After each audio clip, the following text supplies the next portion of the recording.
हो गया। चलो चलो लिखना शुरू करो।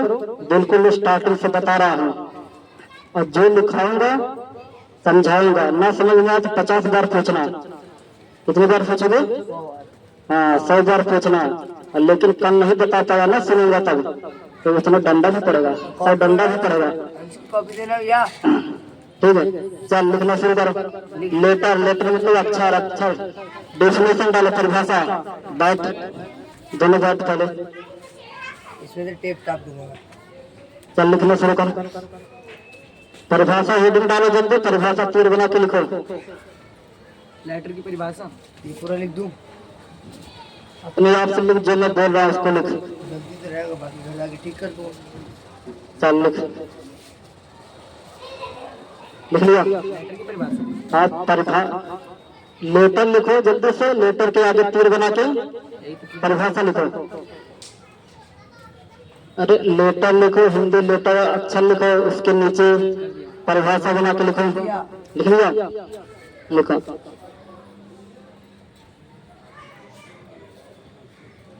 कोई भी छोटे से छोटी इकाई, कोई भी किसी भी भाषा की, किसी भी भाषा की छोटे से छोटी इकाई, किसी भी भाषा की छोटे से छोटी इकाई जिसे विभाजित न किया जा सके। किसी भी भाषा की छोटी से छोटी इकाई। हाँ किसी भी भाषा की छोटी से छोटी इकाई जिसे विभाजित न किया जा सके उसे अक्षर कहते हैं। इकाई के बाद भी इकाई जिसे विभाजित न किया जा सके,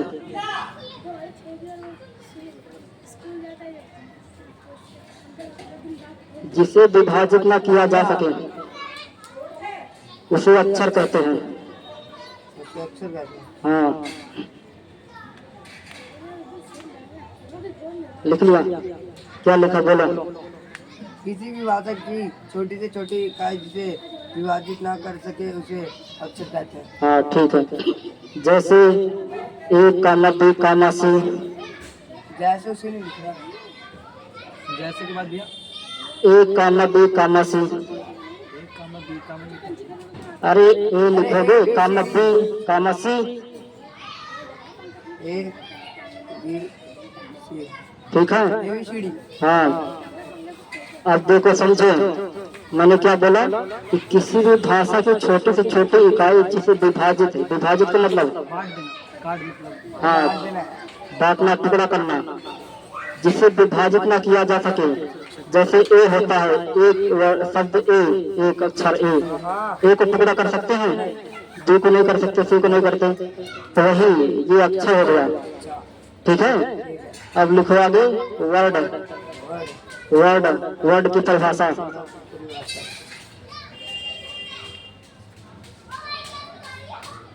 वर्ड की परिभाषा बोलो। दो या दो से अधिक अक्षरों के मेल को, क्या? दो या दो से अधिक अक्षरों के मेल को, दो या दो, दो या दो से अधिक अधिक के बाद ये अक्षरों के मेल को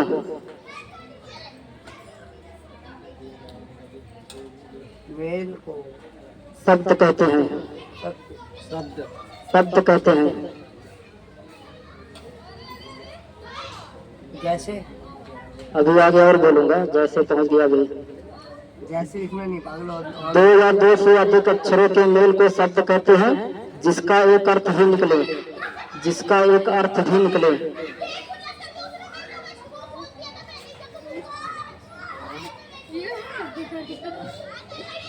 ठीक है? इसका एक अर्थ निकले। जिसका एक अर्थ भी निकले। दो या दो से अधिक अक्षरों के मेल को शब्द कहते हैं जिसका एक अर्थ भी निकले। ठीक है? जैसे कलम, कामा तालाब, कामा उसके बाद तालाब, तालाब, मेज, स्टूल, कुछ भी लिख लो। जैसे कलम, तालाब, मेज। मेज, मेज कपड़े, लत्ते, कुछ भी। 3 लिख लिए बस। आदि 3 से ठीक है ठीक है ठीक। अब देखो समझो इसको, मैंने क्या बोला? दो या दो से अधिक अक्षरों के मेल को शब्द कहते हैं जिसका एक अर्थ भी निकले। जैसे कलम, कलम, तालाब, तालाब। तालाब कितने अक्षर से मिलकर बना है? 3। हाँ, 3। और एक अर्थ निकलता है इसका कि तालाब मतलब जिसमें पानी भरा होता है, जिसमें मछली पालते हैं। तो ऐसा कोई शब्द लो जिसका कोई अर्थ ना निकले। जैसे गलम। गलम, गलम, गलम जो है 3 अक्षरों से मिलकर तो बना है, लेकिन गलम का कोई अर्थ क्या होता है? गलम, कमल, गलम का कोई मतलब होता है? गलम का कोई मतलब होता है? कोई मतलब नहीं होता। तो इसका अर्थ नहीं निकल रहा, इसलिए गलम जो है शब्द नहीं है। चलो आगे लिखो। सेंटेंस। सेंटेंस की परिभाषा। सेंटेंस की परिभाषा। सेंटेंस की परिभाषा।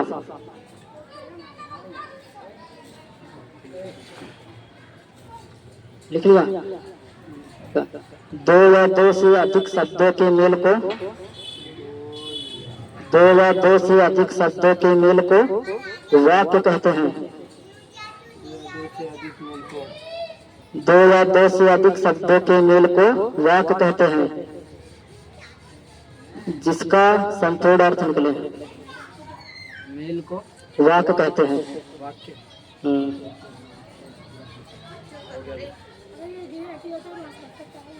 वाक्य कहते हैं जिसका संपूर्ण अर्थ निकले। संपूर्ण, संपूर्ण, संपूर्ण। हाँ, संपूर्ण मतलब क्या होता है? पूरा। हाँ, संपूर्ण, संपूर्ण अर्थ निकले।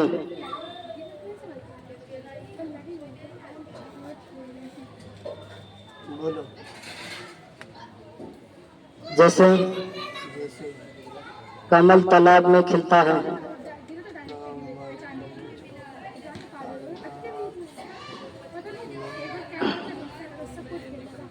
खिलता है। कमल तालाब में खिलता है। हम दिल्ली में रहते हैं।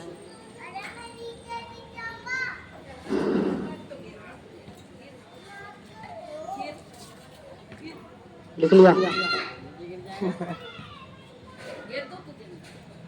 ठीक है, देखो। दिखाओ।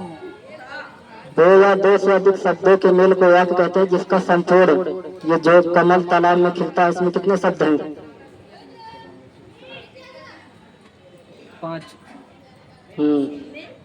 5 शब्दों से मिलकर एक वाक्य बना है जिसका अर्थ भी निकल रहा है कि कमल फूल जो होता है वो तालाब में ही खिलता है। और एक ऐसा वाक्य लो जिसमें शब्द तो है लेकिन अर्थ न निकले। गाय, भैंस, गणेश, गोबर जाते हैं। ये अनर्थ हो गया ना। गाय, भैंस, गणेश, गोबर जाते हैं, गोबर थोड़ी जाएगा। ये शब्दों से मिलकर, शब्दों से तो मिलकर वाक्य बना है लेकिन इसका संपूर्ण अर्थ नहीं निकल रहा है। ये करेक्ट नहीं है, वाक्य नहीं है, सेंटेंस नहीं है। अब चलो लिखो। देखो सेंटेंस, सेंटेंस 5 प्रकार के होते हैं।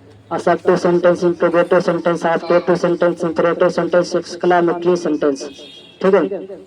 जैसे अगर गली में 4 लड़के बात कर रहे हैं, गली में 4 लड़के बात कर रहे हैं ना, तो उनके साथ छुप के उनकी बातें सुनना। छुप के अगर उनकी बातें सुनोगे ना तो वो इन्हीं 5 के अंतर्गत बात करेंगे। जो भी बात करेंगे यही 5 सेंटेंस के, या तो वो असर्टिव सेंटेंस होगा, इंपेरेटिव, ऑब्जेक्टिव, एक्सक्लेमेटरी, यही 5 सेंटेंस में आएगा। क्योंकि जो भी हम बोलते हैं दुनिया में, कुछ भी अगर हम बोलते हैं तो वो सब इसी 5 के अंदर आता है। समझ रहे हो? चलो लिखो, अब हेडिंग डालो। असर्टिव सेंटेंस की परिभाषा। असर्टिव सेंटेंस चाहे हिंदी में ही लिख लो। असर्टिव सेंटेंस परिभाषा।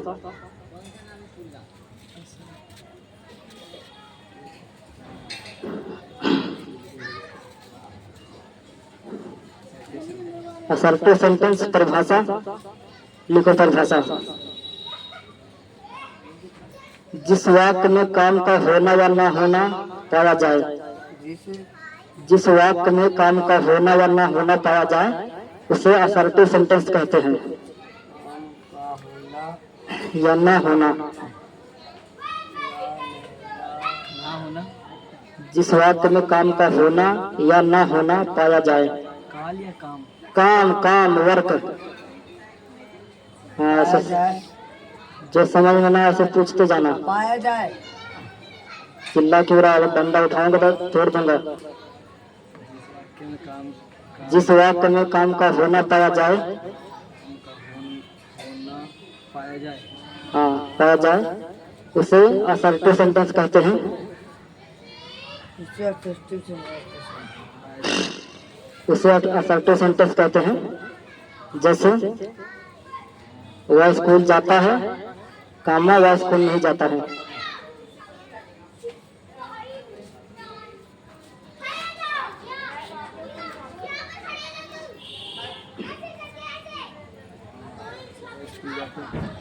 वह स्कूल जाता है, वह स्कूल नहीं जाता है।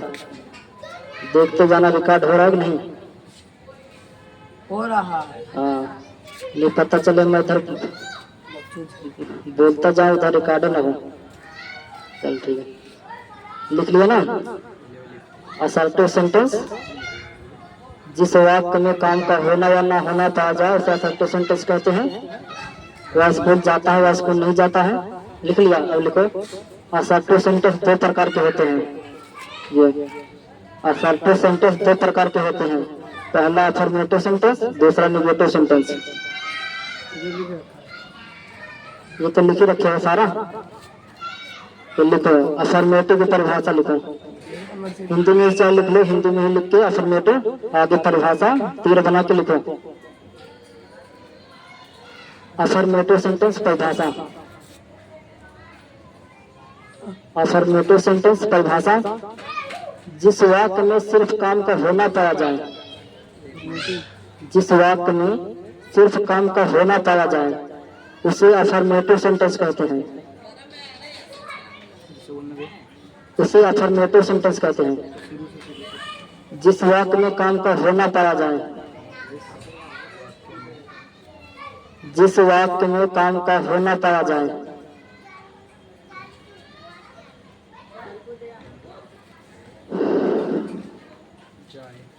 जिस वाक्य में काम का होना पाया जाए उसे अफर्मेटिव सेंटेंस कहते हैं।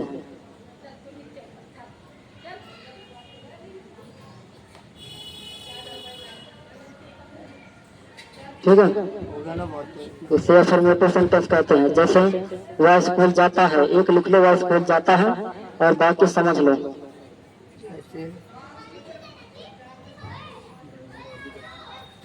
वह स्कूल जाता है, ठीक है लिख लिया? एक लिख लिया। अब समझ लो मतलब जिस वाक्य में काम का होना पाया जाए। वह स्कूल जाता है, वह खाना बनाता है, वह ये करता है, वो करता है, मतलब कुछ काम हो, ठीक है वह अफर्मेटिव हो गया। और दूसरा लिखो नेगेटिव सेंटेंस, ये वाला नेगेटिव सेंटेंस परिभाषा। नेगेटिव सेंटेंस परिभाषा। नेगेटिव सेंटेंस की परिभाषा।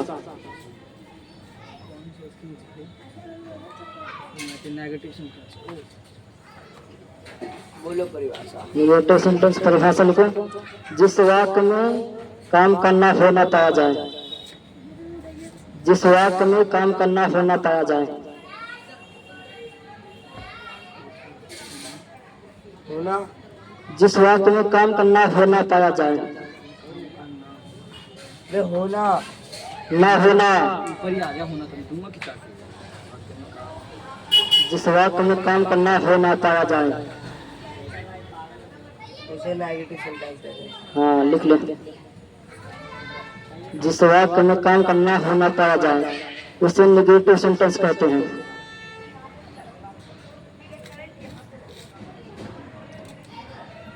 उसे नेगेटिव सेंटेंस कहते हैं।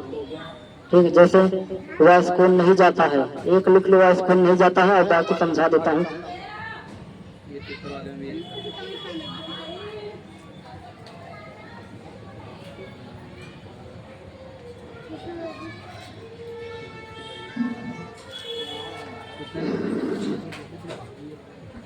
लिख लिया? लिख लिया ना? देखो अब जिस वाक्य में काम करना होना, मतलब जिस वाक्य से काम हो ही ना वह स्कूल नहीं जाता, वह खाना नहीं बनाता है, वह पढ़ता नहीं है, वह लिखता नहीं है, ये नहीं करता, वो नहीं करता, मतलब नहीं आ जाए, ठीक है, वो निगेटिव होता है। अफर्मेटिव में काम होगा, निगेटिव में काम नहीं होगा, ठीक है। असर्टिव कंप्लीट हो गया। अब इंट्रोगेटिव सेंटेंस लिखो, ये दूसरा वाला इंट्रोगेटिव सेंटेंस की परिभाषा लिखो। इंट्रोगेटिव सेंटेंस की परिभाषा ये तो पहले ही लिख रखे हो, बस इसे के आगे परिभाषा लिखो, परिभाषा लिख के लिखो आगे तीर बना के, ठीक है। इंट्रोगेटिव सेंटेंस, हाँ, बोलो। जिस वाक्य में कुछ पूछा जाए, जिस वाक्य में कुछ पूछा जाए, जिस वाक्य में कुछ पूछा जाए उसे इंट्रोगेटिव सेंटेंस कहते हैं।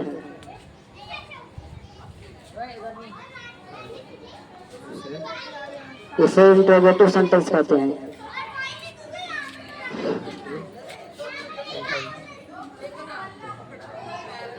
जैसे क्या वो स्कूल जाता है, हाँ, क्या वह स्कूल जाता है, वह स्कूल क्यों जाता है, वह कब स्कूल जाता है, ये सब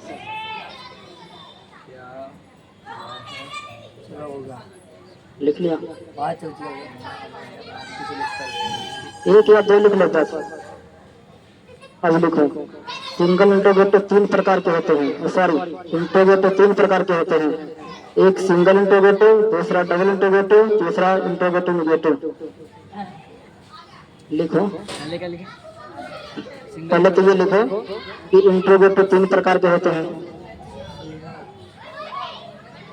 इंट्रोगेटिव तीन प्रकार के होते हैं, ये बहुत इंपॉर्टेंट है। अगर इसको नहीं याद कर पाए, ये नहीं समझ पाए ना, ट्रांसलेट नहीं कर पाएगी हिंदी से इंग्लिश का। हिंदी से इंग्लिश में ट्रांसलेट करने के लिए ये बहुत जरूरी है, खास कर ये असर्टिव इंट्रोगेटिव। हाँ, पहले ये तीनों लिख के रखे हो, single interrogative, double interrogative, interrogative negative. अब तीनों की परिभाषा लिखो। ये चाटा मारूंगा, पहले तो लिख रखा है इसको।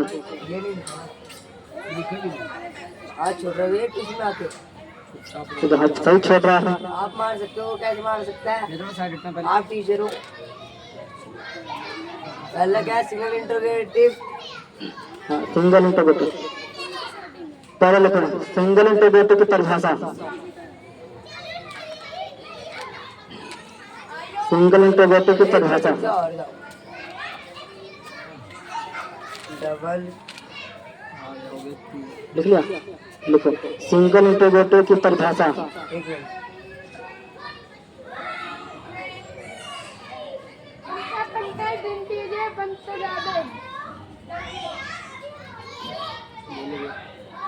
सिंगल इंट्रोगेटिव परिभाषा लिखो।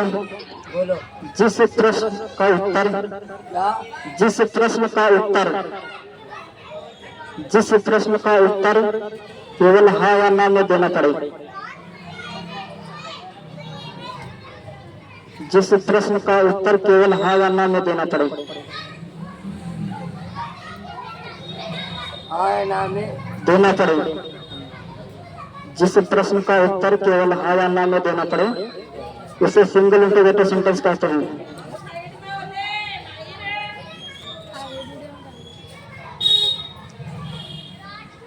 समझ रहे हैं? जिस प्रश्न का उत्तर केवल हाँ या ना में देना पड़े, उसे सिंगल इंट्रोगेटिव सेंटेंस कहते हैं। जैसे, क्या तुम स्कूल जाते हो? क्या तुम चाय पीते हो?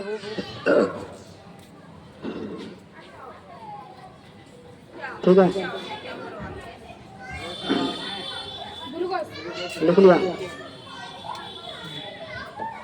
देखो, अब पूछ रहा है, क्या तुम स्कूल जाते हो? तो इसका उत्तर हाँ या ना देना। अगर जाता होगा तो बोलेगा हाँ, नहीं जाता होगा तो बोलेगा नहीं। और दूसरा क्या बोला था? अरे, क्या तुम स्कूल जाते, क्या तुम खाना, क्या तुम चाय पीते हो? चाय पीता होगा तो बोलेगा हाँ, नहीं पीता होगा तो नहीं, ना बोलेगा। सिंगल इंट्रोगेटिव हो गया। अब लिखो डबल इंट्रोगेटिव की परिभाषा। डबल इंटरोगेटिव की परिभाषा।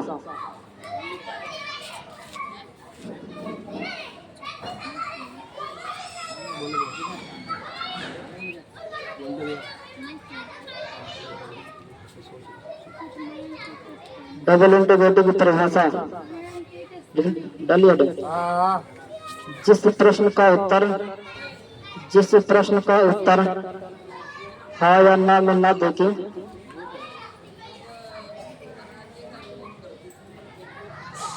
जिस प्रश्न का उत्तर हाँ या ना में ना देके बल्कि कुछ बताना पड़े, कुछ बताना पड़े, हाँ या ना में ना देकर बल्कि कुछ बताया जाए। हाँ बल्कि कुछ बताना पड़े।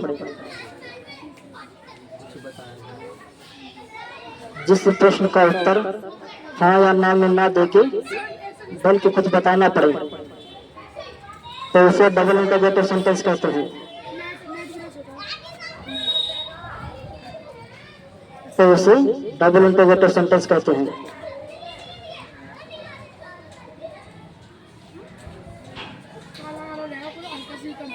लिख लिया ना। देखो इसको समझो। जिस प्रश्न का उत्तर हाँ या ना में ना देके बल्कि कुछ बताना पड़े, जैसे तुम स्कूल क्यों जाते हो, लिखो तुम स्कूल क्यों जाते हो तो बताना पड़ेगा ना कि पढ़ने के लिए। तुम स्कूल क्यों जाते हो, तुम स्कूल कब जाते हो तो बताना पड़ेगा ना, 10 बजे टाइम कुछ बताएगा। तुम स्कूल क्यों जाते हो, तुम स्कूल कब जाते हो, एक ही बात है। लिख लिया ना। चलो तीसरा लिखो, ये वाला interrogative negative sentence. Interrogative negative sentence. Interrogative negative sentence की परिभाषा। इंट्रोगेटिव नेगेटिव सेंटेंस देखो लिखो। जिस प्रश्नवाचक वाक्य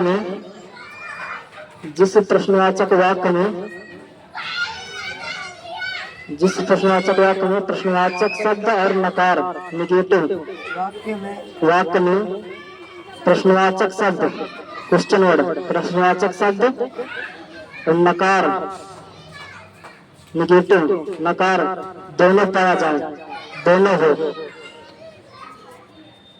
नकार नेगेटिव दोनों पाया जाए, दोनों हो, हाँ दोनों पाया जाए, दोनों पाया जाए उसे इंट्रोगेटिव नेगेटिव सेंटेंस कहते हैं।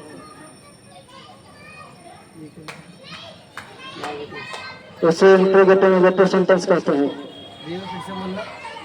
जिस प्रश्नवाचक वाक्य में प्रश्नवाचक शब्द और नकार दोनों पाया जाए उसे इंट्रोगेटिव नेगेटिव कहते हैं। उसे इंट्रोगेटिव नेगेटिव कहते हैं। लिख लिया। अब देखो प्रश्नवाचक शब्द बताओ क्या क्या होते हैं। क्वेश्चन वर्ड मालूम है? वो दोनों इधर आओ। प्रश्नवाचक शब्द क्वेश्चन वर्ड बताओ। क्वेश्चन वर्ड क्या क्या होते हैं? क्वेश्चन वर्ड, हाँ क्या तुम कल स्कूल जाओगे? नहीं, गलत बता रहे हो। क्वेश्चन वर्ड नहीं है। 10-12 क्वेश्चन वर्ड बताओ। 10-12 क्वेश्चन वर्ड बताओ। तुम तो एक उदाहरण देते मेरे को मैं याद शब्द पूछ रहे तो पूरा सेंटेंस बता रहा है। साथ पूछ रहा मैं। हाँ फिर वाक्य बता रहा हूँ, तो एक शब्द पूछ रहा है तो पूरा सेंटेंस बता रहा है। 10-12 क्वेश्चन वर्ड बताओ मुझे। और आगे और नोट नहीं ना नहीं बैन, कब क्यों कैसे कहाँ, कब क्यों कैसे कहाँ, ये सब क्वेश्चन वर्ड है। यही अगर वाक्य में रहता जब तो कुछ पूछा जाता है। अगर यही हटा दे तो फिर कुछ पूछा जाएगा? कुछ नहीं पूछा जाएगा। कब क्यों कैसे कहाँ, ये सब क्वेश्चन वर्ड है। समझ रहे हो? यही सब क्वेश्चन वर्ड है। अगर यही वाक्य से हटा दो तो जो अफर्मेटिव हो जाएगा, क्वेश्चन वर्ड रहेगा ही नहीं, इंटरोगेटिव नहीं रहेगा वो। ठीक है? तो देखो जिस प्रश्नवाचक वाक्य में ये कब क्यों कैसे कहा ये सब पाया जाए और नहीं काम करना होना भी पाया जाए तो वो इंटरोगेटिव नेगेटिव होता है। ठीक है, अब चलो लिखो तीसरा वाला आप क्या लिखोगे भैया? Imperative sentence. अब सब एक एक है, अब आसान है। इंपरेटिव सेंटेंस की परिभाषा लिखो। क्या? इंपरेटिव सेंटेंस की परिभाषा।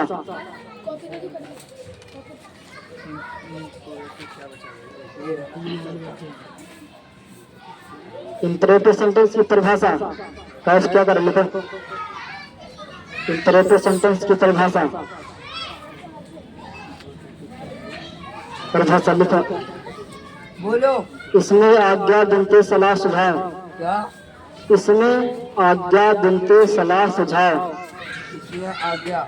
हाँ, इसमें आज्ञा बिनते सलाह सुझाव। आज्ञा गिनते। गिनती नहीं बिनती। आज्ञा बिनते सलाह सुझाव। आज्ञा बिनते सलाह सुझाव। आज्ञा गिनती में बिनती। बिनती। हाँ बिनती बिनती प्रार्थना।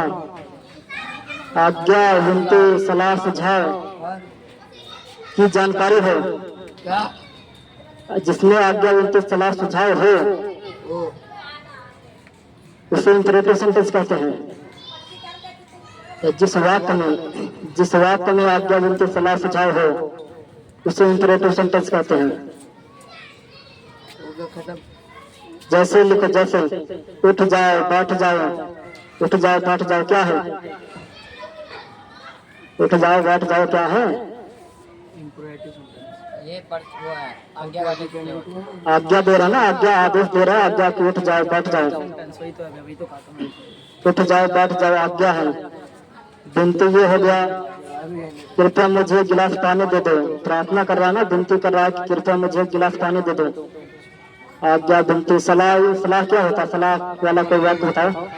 सलाह मतलब तुम्हें सुबह दौड़ना चाहिए, ये सलाह हो गया। तुम्हें सुबह दौड़ना चाहिए, तुम्हें ये करना चाहिए, तुम्हें वो करना चाहिए, सलाह सुझाव हो गया। ठीक है, लिख लिया। उठ जाओ बैठ जाओ, तुम्हें सुबह दौड़ना चाहिए, और क्या लिखूं? उड़ जाओ बैठ जाओ दौड़ाओ। कृपया मुझे गिलास पानी दे दो, ये भी लिख लो। लिख लिया है। जैसे में क्या क्या लिखेगा?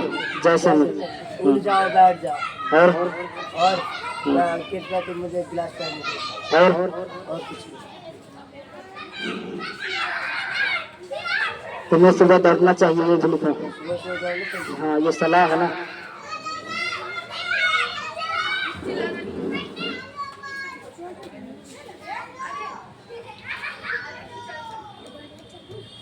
लिख लिया, खत्म। इंपरेटिव सेंटेंस खत्म।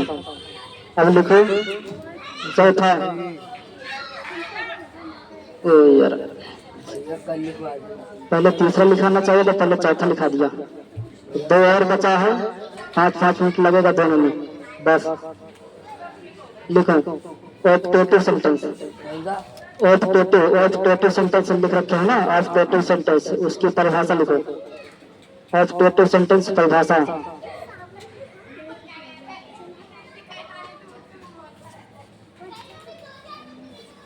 ऑप्टेटिव सेंटेंस परिभाषा लिखो। जिस वाक्य में इच्छा आशीर्वाद मनोकामना शुभकामना,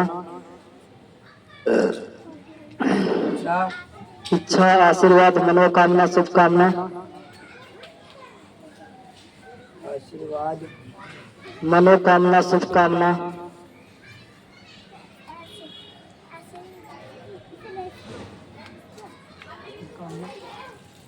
जिस वाक्य में इच्छा आशीर्वाद मनोकामना शुभकामना आदि हो उसे इंपरेटिव सेंटेंस कहते हैं। उसे इंपरेटिव सेंटेंस कहते हैं।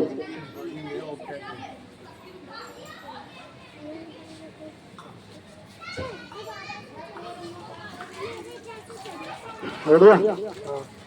जैसे मेरे पास एक कार हो, काश मेरे पास भी एक कार होती, तो यह क्या है?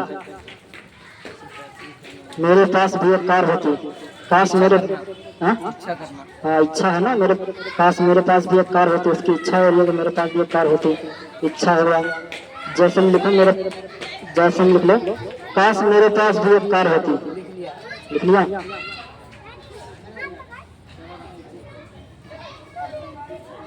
इच्छा हो गया। आशीर्वाद में, आशीर्वाद में क्या होता है? तुम्हारी उम्र लंबी हो, सदा सुखी रहो। हाँ सदा सुखी रहो, तुम्हारी उम्र लंबी हो।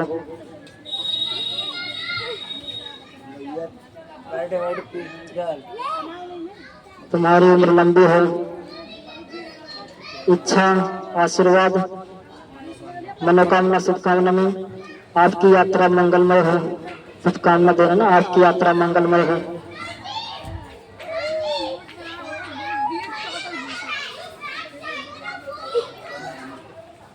ठीक है।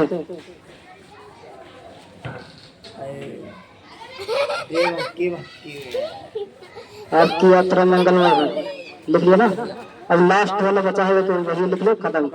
आपको आपके जन्मदिन की हार्दिक शुभकामनाएं। हाँ ये लास्ट वाला लिखा है, बचा है एक्सक्लेमेटरी सेंटेंस की परिभाषा लिखो, बस यही लिखा दो, खत्म। एक्सक्लेमेटरी सेंटेंस की परिभाषा।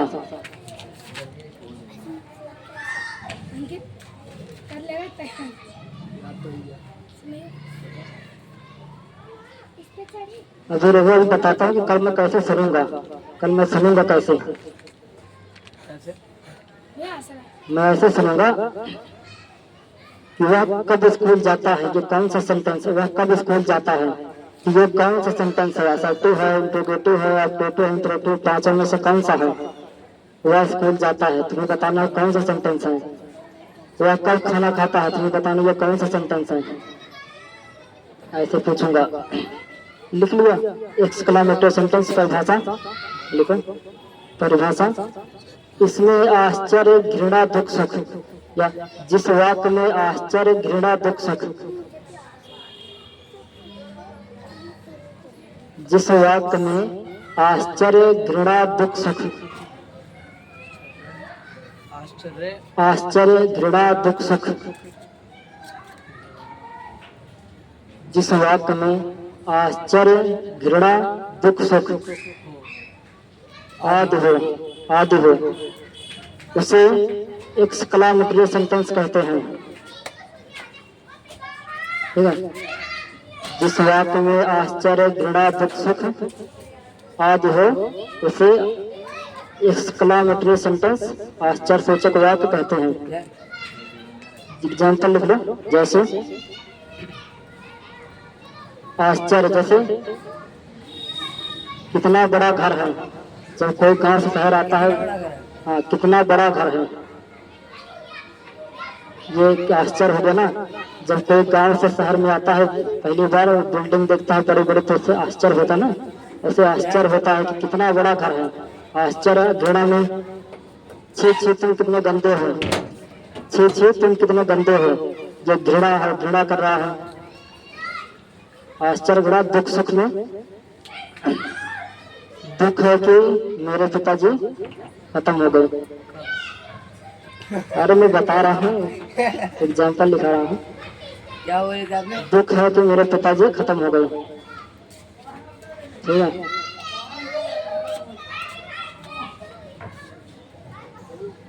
जाए भैया। हाँ बंद।